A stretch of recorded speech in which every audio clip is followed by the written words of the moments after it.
con el auspicio de la Facultad de Economía y Negocios de la Universidad de Chile. Abrimos la mirada.cl, fen.uchile.cl.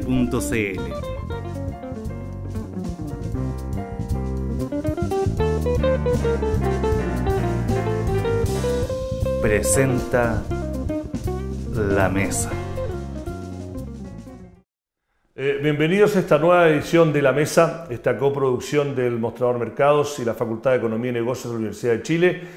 Volvemos después de una semana que por el Chile Day no pudimos grabar desde Londres, no nos dio el presupuesto, pero aquí estamos de vuelta con una invitada de lujo, María Isabel González, gerente general de Energética, la consultora, también exdirectora ejecutiva, secretaria ejecutiva de la Comisión Nacional de Energía. El tema es el debate de la regulación del gas. Hay una pelea actual entre Metrogas y el gobierno, y también vamos a hablar en general de la política energética, lo que estamos. Muchas gracias por haber venido. Encantada.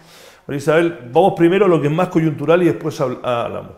Hay una, no es debate, es una pelea que va a ir al Tribunal de Libre Competencia. Sí. Se dice que va a llegar, pues van a ver hasta la Corte Suprema. Hemos hablado en off con gente cercana a Metrogas que dicen que ellos están completamente en contra del análisis.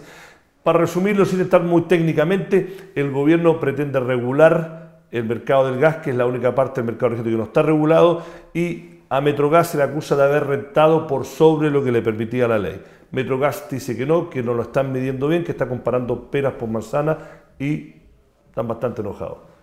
¿Quién tiene razón acá? A ver, yo trataría de hacer un poco de historia. Sí. En Chile tenemos una ley de servicios de gas que es bastante antigua, muy antigua. En esa ley no se prevé la fijación de tarifas, ¿no es cierto?, salvo que se detecten rentabilidades por sobre una cifra establecida que es 11%. Rentabilidad sobre patrimonio. Rentabilidad sobre valor nuevo de reemplazo. Valor nuevo de reemplazo. ¿Ya? Okay. Que es no es lo mismo, sí, no es distinto, claro. Por supuesto. Entonces, en ese caso, ¿no es cierto?, lo que prevé la ley es que la autoridad podría ir, ¿no es cierto?, al Tribunal de la Libre Competencia y pedir la fijación de tarifas. O limitar la tarifa. Claro, en el fondo, el problema es que hay también vacíos en esa ley, entonces, porque no está claro cómo se fijarían esas tarifas, en base a qué, digamos. Entonces, lo que ha dicho el gobierno en su agenda energética, ¿no es cierto?, es que se requiere se requiere mejorar la regulación que hoy día tiene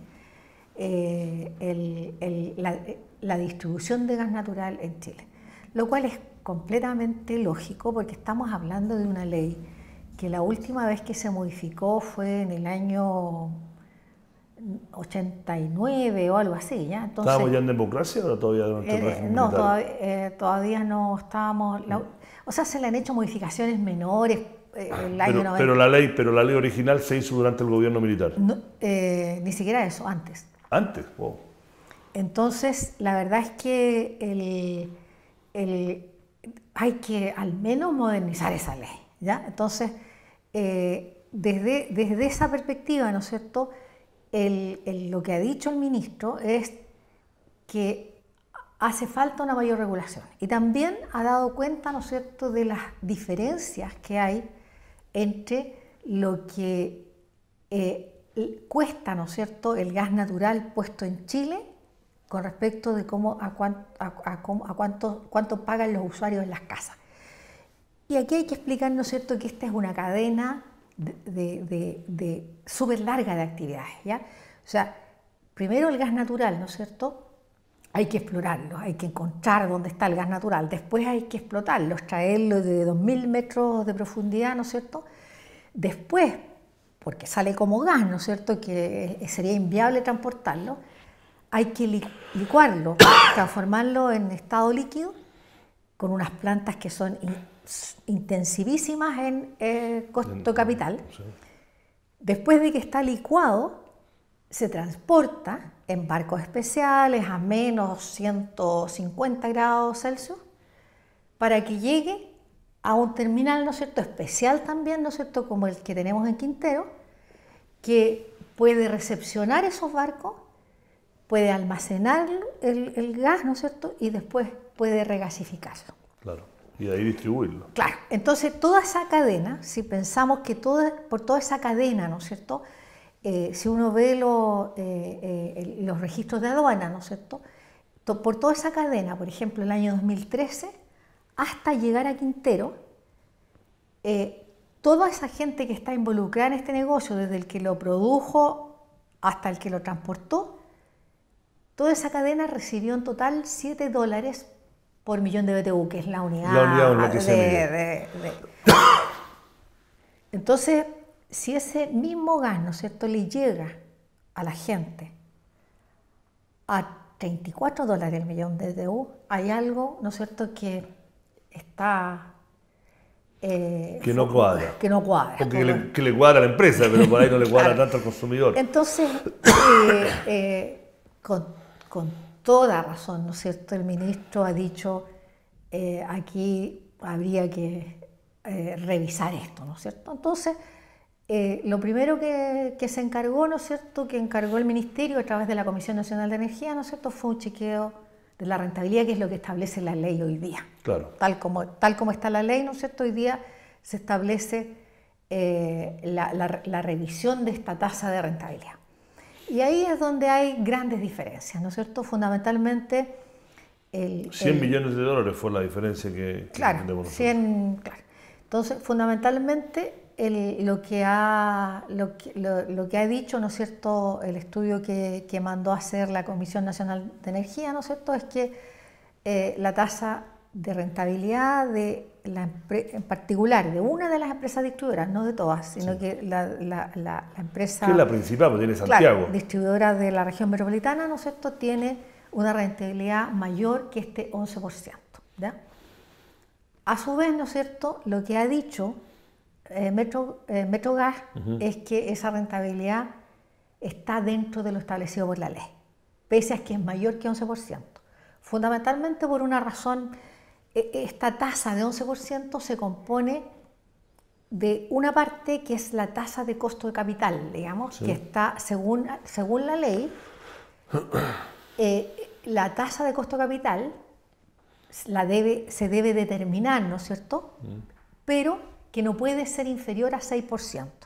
Claro. Eso dice, para que entendamos, ¿no es cierto?, la tasa de costo de capital es lo que le cuesta a una empresa o a cualquiera, ¿no es cierto?, cuánto le cobran por un crédito, ¿no es cierto? ¿Cuál es el costo de capital cuando uno se pide prestado para hacer el costo del dinero, ¿no es cierto? Claro.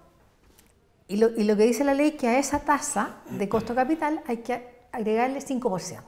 Por eso es que llegamos al 11%, porque dice como mínimo 6% y se le agrega 5%. Entonces, lo que ha dicho la empresa Metrogas es que ellos han mandado a hacer un estudio, ¿no es cierto?, y que la tasa de costo de capital sería 8,2% para el año 2013, ¿ya? Entonces, en cambio, ¿no es cierto?, el estudio que manda a hacer la Comisión Nacional de Energía a otro experto indica que esa tasa debiera ser 5,15%. Claro, una de las cosas que Metrogas también alega es que el estudio del gobierno o de la comisión no incluye el costo que ellos tuvieron que incluir para gasificar, meterse a la casa de sí, cada... ¿no? Y que también hay que el gobierno dice, ¿por qué tiene claro, que ser la primera diferencia está en la tasa de costo de capital, claro, ¿ya? Y la segunda diferencia está en cómo se calcula este 5% adicional, ¿no es cierto? Claro. Que es, como decíamos, sobre valor nuevo de reemplazo.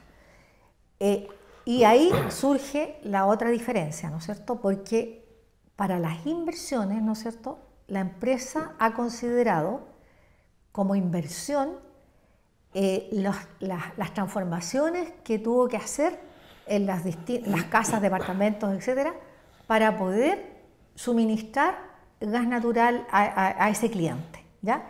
En cambio, el estudio que mandó a hacer la Comisión Nacional de Energía dice que eso lo considera como... parte de la empresa, que tiene que asumir el costo que tiene que asumir la empresa. Un costo de comercialización. Claro, un costo de marketing. Entonces, exactamente. Entonces, esas son las grandes diferencias, ¿ya? Entonces... ¿Y cómo se va a decantar esto? Porque las dos tienen su lógica. Si uno compra, por usar, y lo quiero decir, lo estoy usando por falta de vocabulario, no en una forma peyorativa, pero si uno compra el argumento de la empresa, tiene su lógica interna, igual que el que tiene el gobierno. Claro. ¿No? Y sobre todo, yo no soy experto, creo que quede claro, por eso tengo acá la experta, ¿cómo se va a decantar? Además que esto viene por una pelea más grande, porque el ministro de Energía, Máximo Pacheco, una de las cosas que lo dejó claro, que la política energética del gobierno se va a centrar en regular en la parte del mercado energético que ha estado menos regulada, que es el mercado del gas, sí. Y los precios del gas han bajado bastante, y con una alternativa, al menos como dice, una alternativa puente hasta que la energía renovable agarre más volumen. Claro, no, pero en general, o sea, el gas natural tiene, o sea, los sustitutos que tiene, porque claro, la discusión también de fondo es, porque claro, está la otra etapa, ¿no es cierto?, que es decir, cambiemos la ley y hagamos que siempre haya fijación de tarifas, ¿no es cierto? Y ¿cuándo hay fijación de tarifas? Cuando el servicio que se está prestando a la gente, ¿no es cierto?, constituye un monopolio. Un monopolio. Entonces, la gran discusión también que hay es si esto, la distribución de gas es o no un monopolio. Claro. Entonces, también se puede mirar desde dos perspectivas. O sea, claro. Entonces, lo que dice el gobierno es que efectivamente hoy día tiene características monopólicas. Fundamentalmente, a ver, yo estuve en la Comisión Nacional de Energía en la época en que se decidió no regular las tarifas, ¿eh? O sea, y soy parte de esa decisión, ¿ya? Pero resulta que en esa época el usuario podía decidir, ¿no es cierto?, si se cambiaba o no del gas licuado al gas natural. Esa situación hoy día, cuando el usuario se ha cambiado al gas natural, tiene un costo de salida que en general, ¿no es cierto?, la gente de menos recursos no va a tener. Ahora que una lata. Y además hay otra cosa. En estos casi 20 años, ¿no es cierto?, se ha extendido mucho la red a los edificios. Claro. Y particularmente hoy día hay muchos edificios donde tú no puedes usar otra cosa que no sea el gas natural. No está permitido, ¿no es cierto?, subir bidones con parafina, no está permitido subir balones de gas, y por lo tanto, efectivamente ahí se ha convertido en un de facto monopolio. El usuario no tiene otra alternativa, digamos, ¿ya? Entonces, desde esa perspectiva, ¿no es cierto?, esa discusión está abierta, ¿no es cierto? Entonces, el gran tema hoy es, ¿no es cierto?, que el gobierno, además de esto, ¿no es cierto?, de haber hecho este chequeo de rentabilidad, ¿no es cierto?, y potencialmente ir al Tribunal de la Libre Competencia para pedir que lo autoricen a fijar tarifas, ¿no es cierto?, está que se estaría presentando, ¿no es cierto?, un proyecto de ley al Parlamento el próximo año para regular per se, ¿no es cierto?, las tarifas de gas natural. Y también parte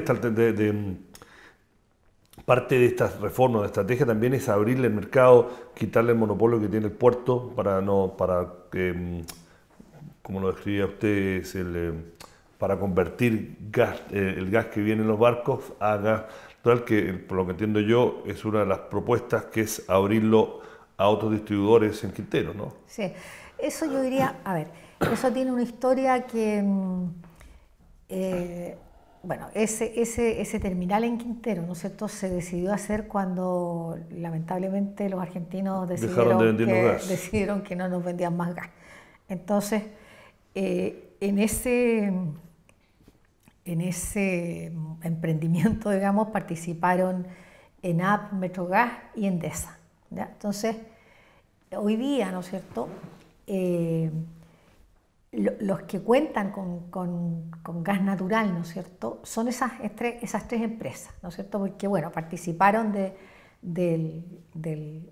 inicialmente de este negocio junto con BG, que después British Gas, que después lo vendió, ¿no es cierto? BTG. Entonces, de lo que se trata, ¿no es cierto?, es que para tener alguna influencia, ¿no es cierto?, en superar el problema de falta de oferta de energía eléctrica eficiente, la idea es que a ese terminal puedan llegar otros, ¿no es cierto?, que puedan importar gas, ¿no es cierto?, para producir energía eléctrica en las centrales de ciclo combinado. Hoy día, las empresas que no participaron de este negocio, ¿no es cierto?, inicialmente, como es Colbún o Gener, solo tienen gas en algunos periodos del año y fundamentalmente es porque los consumos de Metrogas, ¿no es cierto?, son bastante altos, y en general de las distribuidoras, son bastante altos en invierno, pero bajan mucho en verano. Entonces, en esos periodos, lo que hace la empresa es venderle gas a Colbún. Sí. ¿Ya? Entonces, la idea es que pudieran tener gas, ¿no es cierto?, durante todo el año, digamos, y con eso tener un impacto en los precios y dejar de generar con diésel, como muchas veces lo han tenido que hacer, porque estas plantas pueden usar gas natural o diésel, ¿ya? Entonces, eso tendría un efecto positivo, ¿no es cierto?, en los precios de la electricidad. Pasemos de ahí, nos hace el pase a ampliar un poco más el debate a la política energética de este gobierno, que en general, dentro de las reformas dramáticas que ha propuesto, a la que, al menos en los primeros meses, a la que ha sido más consensuada, cuando salió el ministro Pacheco lo explicó, el empresariado no sé si lo aplaudió, pero no tuvo críticas, y ahora la están implementando. ¿Qué le parece la estrategia en general del gobierno a mediano y largo plazo que tiene con la política energética? Bien, hacía mucha falta, digamos, una agenda de este tipo, digamos, o sea, con medidas claras y con plazos además. O sea,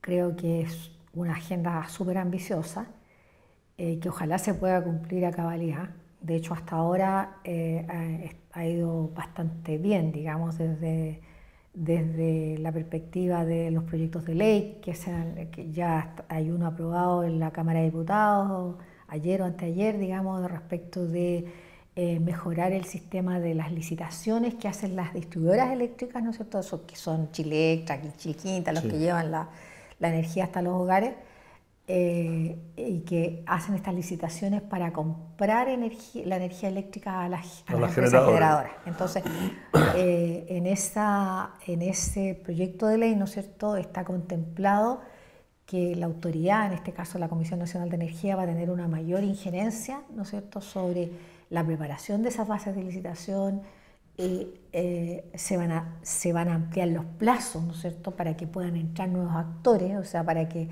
el cartel se quiere. Claro, de una u otra manera, o sea, siempre los mismos los que pueden hacer ofertas.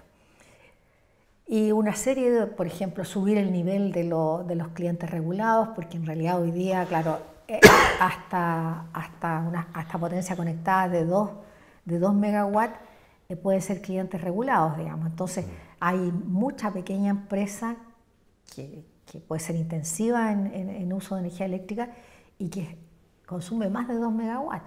Y resulta que los precios son muy distintos, ¿no es cierto?, porque esas empresas no tienen ninguna capacidad de negociación.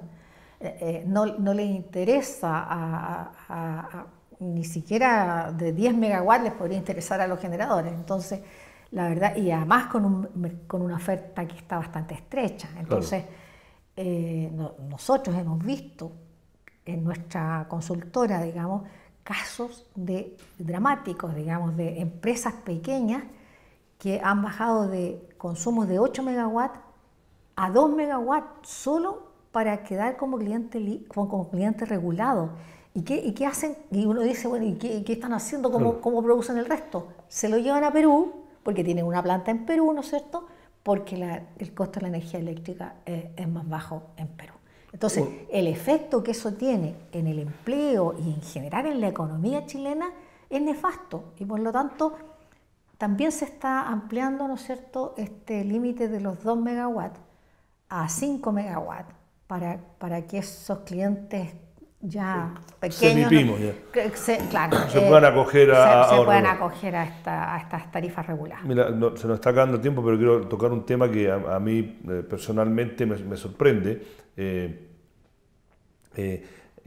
En general tenemos mucho contacto con extranjeros que han venido a Chile a invertir fuertemente en energías renovables y para ellos están maravillados. Hace 2 o 3 semanas Bloomberg hizo un estudio que terminó siendo también un reportaje que con datos duros, que el norte de Chile ahora es el mercado más grande del mundo para energía renovable y que los costos son los más bajos, y acá como que no le dan mucha bolilla, ¿no? O sea, todavía lo miran como algo alternativo, como algo así medio hippie y como algo más esotérico, y cuando uno se pone a ver los números, la verdad que los costos ahora, y no solo los costos marginales, los costos incluso incluyendo la inversión original, incluyendo el costo de almacenamiento, son completamente competitivos. Y la impresión es que las grandes generadoras, con la excepción de Endesa, no se están metiendo y no lo ven como una alternativa, o no se ve en el debate al menos, pero debajo del debate mediático están pasando muchas cosas. Sí, no, pero hay una cantidad de proyectos en desarrollo en el norte de Chile que es impresionante. ¿Y cuándo esos van a tener un impacto en lo que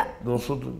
Ya están teniendo algún impacto, ¿eh? El problema es que tenemos todavía limitaciones de transmisión en el norte que se van a superar el año 2018 y por lo pronto, ¿no es cierto?, toda esta energía que se está generando, particularmente en la tercera región, porque este sistema está bastante más escaso de energía que el sistema interconectado del norte grande. Claro, porque ya están las grandes mineras además. Entonces, pero en el norte grande más bien hay proyectos a carbón porque no ha habido mucha oposición, entonces los precios no están muy altos. Sin embargo, en el norte del sistema interconectado central está muy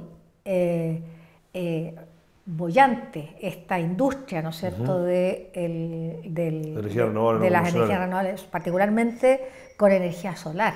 Bueno. Entonces, hay hoy día ya operando bastante megawatts y la verdad es que están en proyecto otros, hay proyectos aprobados 8.000 megawatts entre energía solar y energía eólica, digamos. Sí. Entonces, es un tema que se viene con mucha profundidad, ¿no es cierto?, que están entrando porque tenemos, como tú decías, ventajas comparativas, pero el problema es, ¿no es cierto?, es que igual